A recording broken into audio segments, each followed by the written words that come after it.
আসসালামু আলাইকুম স্যার। হ্যাঁ, ওয়ালাইকুম সালাম। কেমন আছো? ভালো? ভালো স্যার, আপনি কেমন আছেন? জি, আমি ভালো আছি আলহামদুলিল্লাহ। আজকে আমরা পড়বো বিজ্ঞান। কারণ কি আমরা সব পড়ে ফেলেছি, আমরা কমপ্লিট করে ফেলেছি। এখন আমরা বিজ্ঞান থেকে ধরি। বিজ্ঞানের আমরা আজকে চ্যাপ্টার পড়বো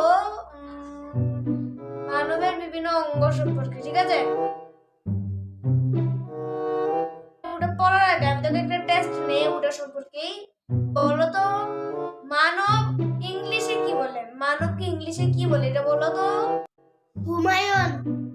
কি? একটু দাঁড়া, 1 মিনিট।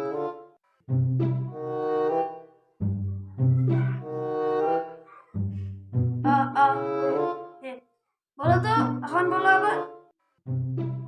হুমায়ুন।